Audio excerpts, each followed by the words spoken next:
जिनसे हम देश की राजनीति, राष्ट्रपति चुनाव, भारतीय जनता पार्टी के साथ जेडीयू के रिश्ते और बिहार में सरकार की विकास योजनाओं पर बात करेंगे। मैं हूं राजीव रंजन नाग। शरद जी, एक अप्रत्याशित फैसला ये आया कि आपकी पार्टी ने प्रणब मुखर्जी को सपोर्ट करने की घोषणा की, जबकि आप खुद राष्ट्रीय संयोजक हैं एनडीए के। तो ये डिफरेंसेस कैसे सामने आया? ये पहली बार नहीं हुआ, ये देश में पहले भी कई बार हो चुका है। जब ज्ञानी जैल सिंह खड़े थे तो यूनाइटेड फ्रंट में थे अकाली दल के लोग, तो ज्ञानी हैं, वो एसजीपी चलाते हैं, तो वो कैसे हमको ज्ञानी के खिलाफ जाएंगे। नरसिंह राव थे, वो एमपी का चुनाव लड़े, तो आपके तेलुगु बिट्टा कहलाते थे, उनके खिलाफ कोई नहीं खड़ा किया। पिछली बार जब भैरव सिंह शेखावत जी लड़े तो शिवसेना ने उनको वोट दिए। और एक बात जान लीजिए कि ये कलाम नहीं खड़े हुए, नहीं तो आम सहमति जो नेशनल डेमोक्रेटिक अलायंस उसमें थी। मीन्स आप ये कह रहे हैं कि अगर कलाम खड़े होते तो फिर आप उनको सपोर्ट करते? हाँ, नहीं थी, आम सहमति थी, सब में थी, पूरा एनडीए एक था। जब वो विड्रा कर लिए तो आपके साथ विकल्प नहीं था। तो हम सोचते हैं कि देश के लिए ये जो प्रणब बाबू है वो देश को जानते हैं। उनका जो पॉलिटिकल लाइन है, उनकी जो इकोनॉमिक लाइन है, उनकी जो सारी चीजें, वो तो कांग्रेस में है जिंदगी भर से। तो हम जिंदगी भर से कांग्रेस पार्टी को, या यूपीए जो है उसको उसने गड्ढे में ले गया देश को, तो उन पॉलिसीज के हक में थोड़ी हम खिलाफ। अभी आगे जितना भी होगा वो और खिलाफ होते जाएंगे हम। कभी नहीं लगा कि इसको लेकर के आपका जो एनडीए है उसमें एक डिफरेंसेस के मैसेज? नहीं, वो कल जो खबर देते रहे वो हिंदुस्तान को जानते ही नहीं है। कल तीनों मोर्चे ज्यों के त्यों हैं, लेफ्ट है, उसमें कोई फूट नहीं होगी। एनडीए का मैसेज भी चला गया कि उसमें कोई, राष्ट्रपति के चुनाव में 99 एक राय है, एक आध राय पे एब्रेशन हो जाता, क्योंकि हम अलग अलग पार्टी है।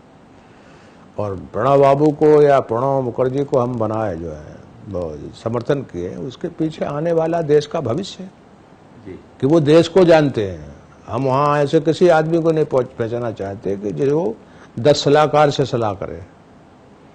45 साल से वो आदमी पार्लियामेंट में है, दिल्ली में है, तो यहाँ से इतने बरस में देश समझ आ जाता है। तो कांग्रेस पार्टी में सभी ऐसा नहीं अकेले वो है, वो अकेला आदमी ऐसा है जो देश को जानता है, अंतर्बंध जानता है, कंट्रडिक्शंस को जानता है, देश भर में क्या परिस्थिति हर सूबे के वो जानता है। कल सभी नेता वहां पे थे, आप प्रस्तावक थे, आप खुद वहां पे नहीं थे। मैं तो जवाब दिया आपको कि मैं प्रणब बाबू का प्रस्तावक तो इसलिए था कि घर में करना है, वो किसी के साथ नहीं खड़ा होना।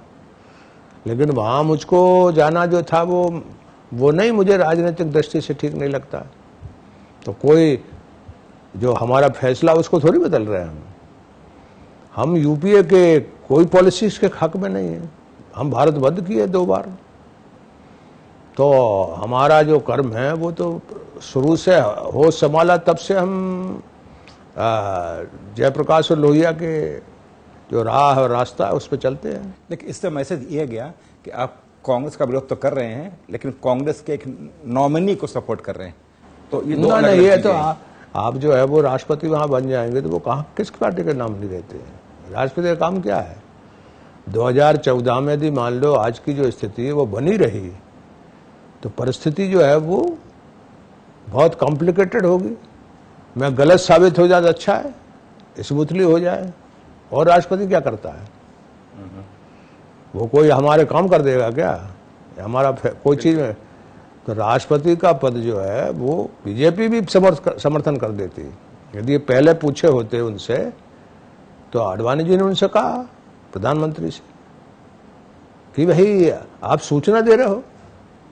हम कलाम को खड़े किए थे तो हमने पहले पूछ करके अनाउंस किया, अब तो हमको सूचना दे रहा है। लेकिन वो कांग्रेस पार्टी जो है वो समाजवादी पार्टी और ममता बनर्जी की पार्टी ने जो 3 नाम और उछाल दिए तो हड़बड़ा गए, और उस हड़बड़ाहट में उन्होंने ये काम किया है, नहीं तो वो तो यूनानिमस हो जाता। एक संदेश ये गया कि अगर तो संगमा अपने को खुद को नहीं बनाते कैंडिडेट, या बीजेपी ने या किसी और ने यदि कलाम का नाम नहीं लिया होता, तो एनडीए बैंक करप्ट थी, जिसके सामने कोई उम्मीदवार नहीं था। नहीं, हम बीजेपी का कोई आदमी खड़ा होता या हम लोगों में से एनडीए में से कोई खड़ा होता, यदि हमको लगता है कि इससे पॉलिटिकल गेन होने वाला है। कलाम से हमको पॉलिटिकल गेन था, वो विड्रॉ हो गए। चुनाव तो जो है वो बीजेपी एनडीए की सबसे बड़ी पार्टी थी, वो फैसला करती कि नहीं, हमसे नहीं पूछा, तो वो अपोजिशन पार्टी है। उसका और हमारी पार्टी के बीच में फैसला करने में उनको ज्यादा दिक्कत है। वो देश भर में सेकंड लार्जेस्ट पार्टी है। आपके इस फैसले से क्या ये संदेश नहीं गया कि एनडीए में अलग एक फूट की तरह स्थिति पैदा हुई? मैंने कहा पहले कि ये कई बार हो चुका है। पहले मैं 2 उदाहरण दिया और दे सकता हूं, 3 उदाहरण दिया। तो ये बहुत बड़ा देश है। तो राष्ट्रपति का चुनाव कोई लोकसभा का और विधानसभा का चुनाव नहीं है। ये चुनाव जो है वो हम कई बार, संजीव रेड्डी के बाद कई बार प्रेसिडेंट खड़े किए, हम ही लोगों ने किए। तो इसमें हम ये मानते हैं कि कोई अच्छा आदमी बैठना चाहिए, इतनी सी राय में फर्क है। और बीजेपी जो कर रही है उससे हमारा कोई ऐतराज नहीं है, इसलिए कि वो अपोजिशन पार्टी है, तो वो लाइन में तो फालन नहीं होगी। और आपको एक संदेश ये भी देना था कि ये एक सेकुलर पार्टी से निकले हुए नेता हैं, इसलिए हमको सपोर्ट कर रहे हैं। ना, ऐसा नहीं, इसमें कोई किसी तरह का कास्ट, रीजन, रिलीजन ये कोई नहीं, सिर्फ वो राजनीतिक आदमी है। 45 साल से देश को जानता है, सिर्फ एक गुण के कारण दिया, और कुछ नहीं। इसमें आपकी और अकेले हमारा मोर्चा नहीं, तीनों मोर्चे में कोई दिक्कत नहीं है। लेफ्ट भी उसमें कोई 99 मामले में सहमत है, एक मामले में वो चूंकि वही कंपल्सन है। सीपीएम का सबसे बड़ी पार्टी तो वो बंगाल में ही है, तो उनके बीच में जो है वो जो अलग अलग राय हो गई, उसका यही कारण है। वो तो हमेशा एक साथ रहते हैं, हर मुद्दे पे एक साथ रहते हैं, हाउस में भी एक साथ रहते हैं। आपका ये फैसला तब आया जब नरेंद्र मोदी को लेकर के आपकी पार्टी आक्रामक होती दिख रही थी, और उसके बाद आपने कांग्रेस नॉमिनी को सपोर्ट किया, तो एक मैसेज ये गया कि आपने एक ना, वो देश नहीं जानते, उनकी ये सब एनालिसिस है, जो अखबारों को पढ़ करके आर्टिकल लिखते हैं, ये उनका अपना तरीका है। इसलिए वो मामले में हमने क्लोज कर दिया है, गडकरी ने क्लोज कर दिया है, उस मर्यादा को हम नहीं नापते। लेकिन आपने फटकारा अपने स्पोक्स पर्सन को कि ज्यादा नहीं बोलो। वहाँ गडकरी जी ने कहा, उन्होंने भी किया। हाँ, वो शायद ऐसा इसलिए किया कि उनके रिश्ते ठीक रहे।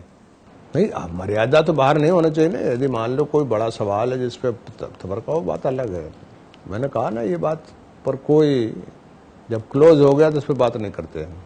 क्योंकि एक आश्चर्य ये हुआ कि आप एनडीए के कन्वीनर हैं और ये फैसला आपकी तरफ से आ रहा है, इसलिए लोगों को लगा कि एनडीए इतना समझ जाएगी जनता जो आपने पूछा। मैं कह रहा हूं कि कोई मोर्चा ज्यों की त्यों स्थिति है देश में, और यूपीए भी नहीं टूटेगा, क्योंकि ममता जी के सामने 2 ही रास्ते हैं, या तो एब्सटेन करें या वोट दें। तो मैं मानता हूं कि वो दोनों में से कोई फैसला करते तो यूपीए को कोई नुकसान नहीं होगा। बिल्कुल बिल्कुल। इससे एक नहीं लगा कि एनडीए की जब हम बात करते हैं तो 3 पार्टियां, अगर हम बात करते हैं एआईएडीएमके की, शिवसेना की, जेडीयू की, तीनों के अलग अलग राय सामने आ रहे हैं, तो लग रहा है कि एनडीए में कोई राय नहीं है, कोई हमारी पार्टियां अलग अलग हैं। तो सारी फिलॉसफी जनता दल की थोड़ी इसमें इंक्लूड है, सारी बीजेपी की नहीं है, सारी शिवसेना की नहीं है, सारी अकाली दल की नहीं है। जब बड़ा मोर्चा था तब भी ये थी, कॉमन मतलब नेशनल एजेंडा है, वो हमारा बना हुआ, उस पर हम एक साथ हैं। भारतीय जनता पार्टी ने आपको अप्रोच किया कि नहीं? आप हमारी बहुत बहस होकर के, बहुत बात करके हुआ है। अच्छा, उपराष्ट्रपति के चुनाव में भी आपकी यही स्ट्रेटजी होगी? ना, इसमें जब आएगा तब देखेंगे, उसके पहले क्या देखें हम। ऐसा ही है हमारा देश, 1 लाख तो कास्ट है यहाँ, 1 लाख रीजन है यहाँ, भाषाएं यहाँ अलग अलग हैं, हर इलाके की सेंटिमेंट्स अलग अलग है। प्रणब मुखर्जी का कौन सा मुखड़ा आपको प्रभावित किया जिससे आप सेंटिमेंट? नहीं, सिर्फ अनुभव बताया मैंने।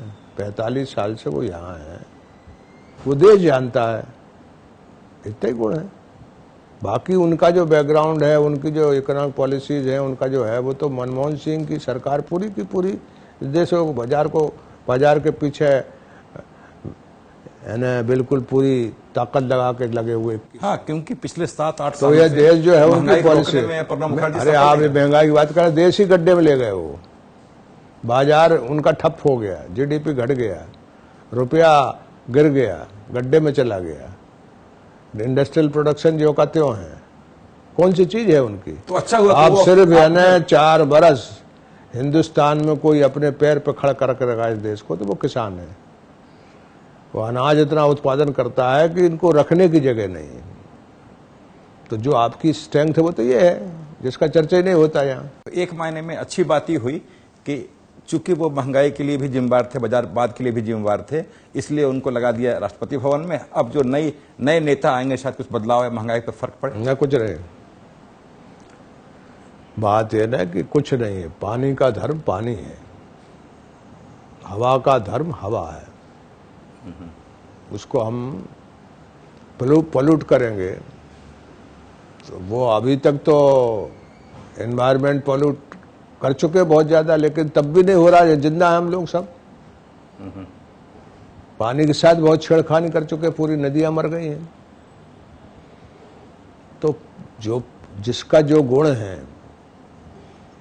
तो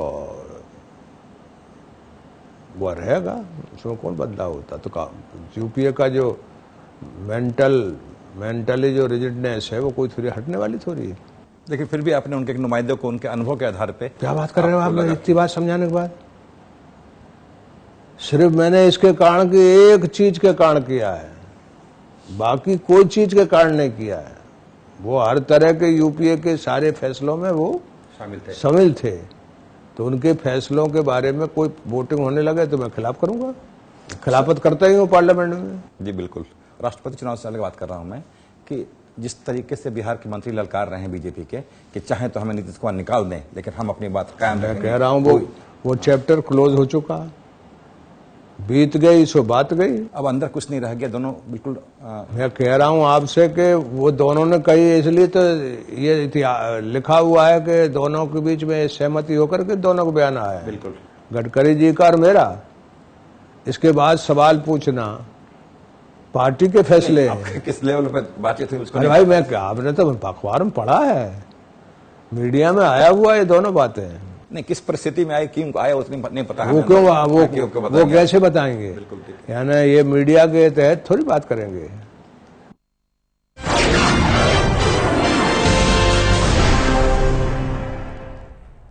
Shri Krishna Institute of Engineering and Technology. In the last 6 months, almost 93 companies did campus interviews in which 1,286 students got placements. JEE classes, an institute for preparation of IIT, JEE, IIEEE and PMT. गढ़िए खुद की सफलता की परिभाषा।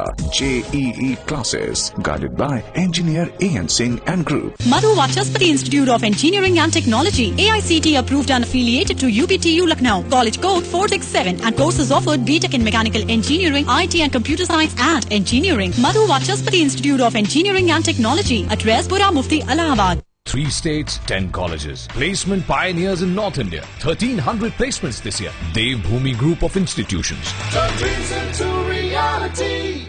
Thiruvananthapuram city Bihar का पहला mega township, जहां आप पाएंगे health club, school, hospital, park से लेकर शॉपिंग मॉल और मल्टीप्लेक्स की विशेष सुविधा। Thiruvananthapuram city, a project of Nish India infrastructure private limited, associated with Tirupati homes limited, home for everyone. Ratan chemistry classes where pictorial studies must for 11th and 12th AIPMT and IIT JEE. Ratan Kumar Roy, a teacher you can trust. Ratan Chemistry Classes, Rajendra Nagar Road number 6C, Patna. Electronic media और print media में शानदार career बनाने का मौका दे रही है India news media academy. मेधावी छात्रों को हमारे आज समाज अखबार के 22 एडिशंस और इंडिया न्यूज के 6 न्यूज चैनलों में जॉब की गारंटी। सभी छात्रों को 100% इंटर्नशिप, प्रोफेशनल माहौल में hands on experience, practical training और संपूर्ण ज्ञान के साथ आप कर सकते हैं उज्जवल भविष्य की कामना। INMA में आप इन 7 कोर्सेज में एडमिशन ले सकते हैं। Masters in Mass Communication, Bachelors of Mass Communication, PG Diploma in Broadcast Journalism and Production, PG Diploma in Broadcast Operations, Diploma in Videography, Camera and Lighting, Diploma in Video Editing और Diploma in Broadcast Graphics. इन सभी courses में 100% internship और placement की guarantee भी. Admission has already started. Limited seats apply now. ज्यादा जानकारी के लिए संपर्क करें 9990141014, 9990777477 पर, या फिर आप लॉग ऑन करें www.indianewsacademy.com पर. आप हमें info@indianewsacademy.com पर ईमेल भी कर सकते हैं.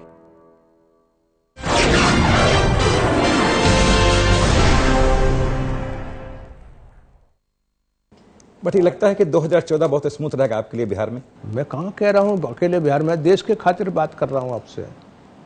बिहार की बात मैं कहाँ कर रहा हूँ, क्योंकि वहाँ आपका सरकार गठबंधन है, इसलिए वहाँ ही वहाँ गठबंधन स्मूथ है. बहुसंख्यक जनता दल के लोग, बहुसंख्यक बीजेपी के लोग, ठीक है. वो 74 आंदोलन के सब लोग हैं. हाँ नहीं ठीक है, नीतीश कुमार भी, सुशील मोदी भी हैं, लेकिन 2014 तक यही रिश्ते रहेंगे या फिर लगता है कि टकराव बढ़ेगा?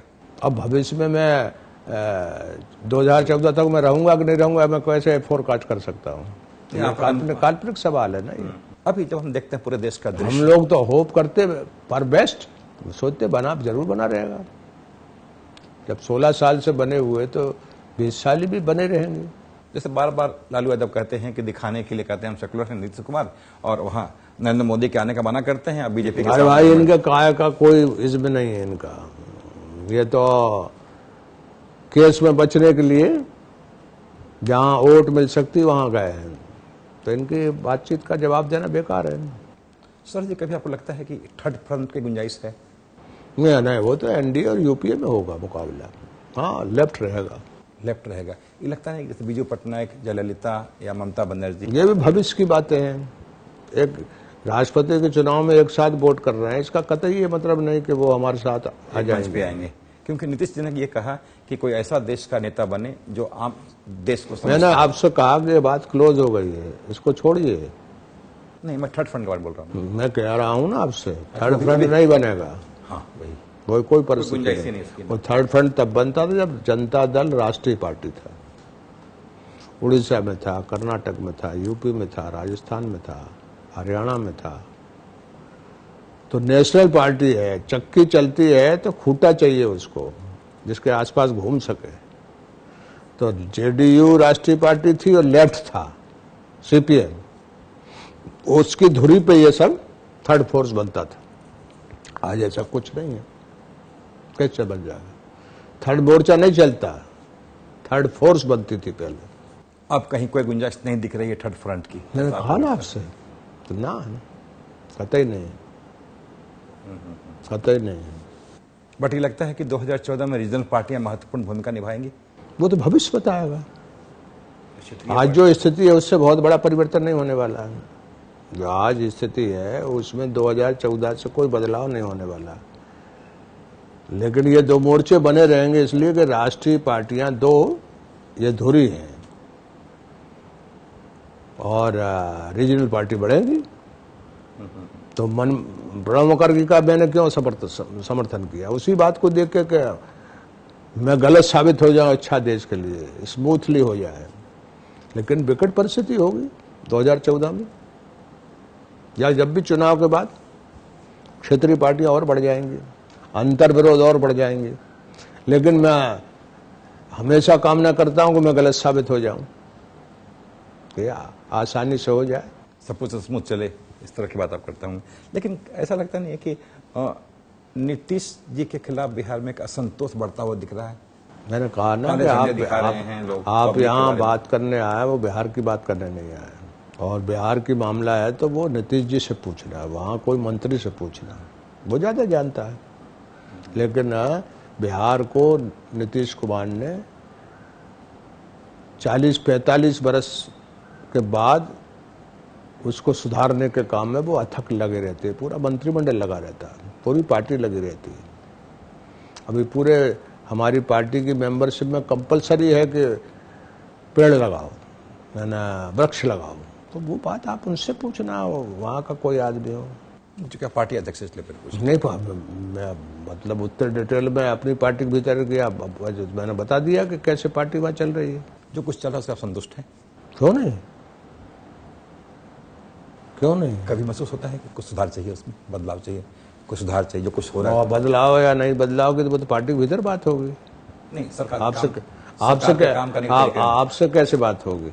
सरकार का तरीका तो देश में बेस्ट सरकार है वो, क्योंकि दूसरे राज्य उनसे सीख रहे हैं, इसलिए भी क्लेम सीख नहीं रहे। सबसे आगे विकास में जितनी व्यस्त वो सरकार उतनी कोई नहीं है। बट आपको इस बात का आत्मसंतोष है कि आपने एक अनुभवी व्यक्ति को देश के राष्ट्रपति के रूप के पद के लिए प्रस्ताव किया? मैंने कहा आपसे कि एक गुण के कारण किया। देश तो बहुत बुरी हालत में है, तो संतोष कैसे? 2014 में बहुत बड़ी भूमिका है राष्ट्रपति की। हाँ, तो इसलिए कह रहा हूं ना, हम विजुअलाइज करते हैं ना, तो देश जो है वो संकट में है, तो उस संकट में मतलब देश को बचाना हमारा फर्ज है, ऐसा हम महसूस करते हैं। प्रणब मुखर्जी के प्रस्ताव करने के बाद, चुनाव अभियान में कूदने के बाद, जिस तरीके से मनमोहन सिंह ने पूरे मिनिस्ट्री को संभाला है, क्या आपको लग रहा है कि कोई बदलाव दिखेगा? नहीं, उनमें कभी बदलाव नहीं हुआ। महात्मा जी के जाने के बाद वो कहाँ बदलाव हुआ? वो तो कभी रूस की तरफ देखते, कभी यूरोप की तरफ देखते हैं। वो हिंदुस्तान में जो जिस विचार पे हिंदुस्तान की आज़ादी आई, उसकी तरफ तो उन्होंने कभी देखा ही नहीं। महात्मा जी तो नियर टू द नेचर आदमी थे, और दुनिया तभी बच सकती जब गांधी जो कह रहा था वही चले, और ये देश था ऐसा, मितव्ययी था, प्रकृति से कोई छेड़छाड़ नहीं करता था, जितनी जरूरत थी उससे था, मिट्टी से नहाता था, पानी हर जगह तालाब बनाए हुए था, वो सब खत्म हो गया। और यहाँ का आदमी तो जोड़ू था, साल भर में 3 ड्रेस 4 ड्रेस से ज्यादा नहीं पहनता था, वो फट जाती तब पहनता था दूसरी ड्रेस। तो ये तो बहुत मितव्ययी और संग्रही समाज था। अब ये उड़ाऊ सभ्यता के साथ लग करके उड़ा रहे हैं। मुट्ठी भर लोग हैं जो पूरा तमाशा रोज दिन भर न्यूज चैनल चलाते हैं, और दिन भर नाच गाना और फलाना और ढिमका, किसका कह रहे हैं, किनको आइकॉन बना रहे हैं। अरे भाई, पर्दे पर काम करना, स्टूडियो में काम करना और पार्लियामेंट में काम करना जमीन आसमान का अंतर है। यहाँ कोई नाच थोड़ी होना, यहाँ कोई मटकना थोड़ी है। यहाँ रिक्शा वाला, किसान, मजदूर, उसकी जो उसके समस्याओं की जो समझ रखते हैं सब तरह के लोगों की, वो आते हैं यहाँ। जी, मेरा सवाल यह था कि मनमोहन सिंह से कुछ बदलाव हो सकता है क्या? नए वित्त मैं पहले जो कह चुका हूँ उसमें जवाब है, कोई बदलाव कैसे बदलाव हो जाएगा? वो तो माइंड सेट है उनका, हाय बाजार कर रहे हैं वो। यानी वो लगे हुए हैं कि रिटेल में जो हजारों बरस का हमारा बाजार है उसका विकल्प तो नहीं है, पैसा बाहर से लाना, पैसा लेकर तो लोग भग गए बाहर, बाजार फेल हो गया। रेटिंग वेटिंग जो उनके मालिक हैं वो कम नीची कर रहे हैं, वो कह रहे हैं नीचे इसलिए कर रहे हैं कि खोल दो इसको, लूट रहे दो हमको, और वो इसको मानते हैं। बट अब तो एक संभावना ये है कि पूरी सरकार के दिमाग थे प्रणब मुखर्जी, अब वो चले राष्ट्रपति भवन तो सरकार वो कोई दिमाग नहीं थे, वो सामूहिक दिमाग है उनका, वो सब है बाजार के लिए। वहाँ कोई ऐसा आदमी नहीं जो बाजार के हक में ना हो, मार्केट की फिलॉसफी को नहीं मानता हो, यूरोप की फिलॉसफी को नहीं मानता हो। है भी तो वो चुप है, उनका कोई से नहीं। मैं ये कह रहा था कि प्रणब मुखर्जी सरकार के संकट मोचक के रूप में थे। चले गए तो जवाहरलाल जी थे, लोग आफ्टर जवाहरलाल कभी वैक्यूम रहता क्या? गलत बहस है ये। और वो कौन सा बड़ा भारी देश अच्छा बना रहे थे जो उनके रहते रहेगा या नहीं रहेगा? हाँ, वो राजनीति समझता था, तो वो तो यहाँ बहादुर शाह जफर राज कर रहे थे। ये कोई नई घटना हिंदुस्तान में नहीं है। नहीं, आपका 40 सालों से अधिक का पॉलिटिकल अनुभव है। 2014 में बदलाव की गुंजाइश दिखती है क्या? सत्ता में कोई बदलाव की गुंजाइश कहीं? नहीं, ये सरकार तो जाएगी, ये जाएगी। तो क्या लगता है कि एनडीए की चांसेज हैं या फिर कोई अब ये थर्ड फोर्स? ये जो है वो भविष्य की बात को अभी से मैं कैसे कहूँ? नहीं, चूंकि आपकी बड़ी पार्टी के सहयोगी हैं। नहीं, वो जब आता है तो मैं तो कोई ऐसी बात कहता नहीं जो जिसमें गलत साबित हो जाऊं। तो 2014 में एनडीए सबसे बड़ा घटक होगा, सरकार तो उसकी बनेगी। और मान लो कोई परिस्थिति ऐसी होगी नहीं बनेगी, मगर ये सरकार जाएगी, ये पक्का है। तो कोई थर्ड फोर्स सपोर्टिव गवर्नमेंट की? अरे भाई, थर्ड फोर्स आपने क्यों रट लिया है? थर्ड फोर्स तो कोई नेशनल पार्टी होती थी जेडीयू, तब थर्ड फोर्स बनता था। अब तो ये बिखरा हुआ, किसी की कुछ है, किसी कुछ है, भानुमति का कुनबा कभी नहीं जुड़ता। चलिए वो। धन्यवाद आपका। तो ये थी आज की बातचीत। अगले सप्ताह किसी नए मेहमान के साथ फिर मिलते हैं।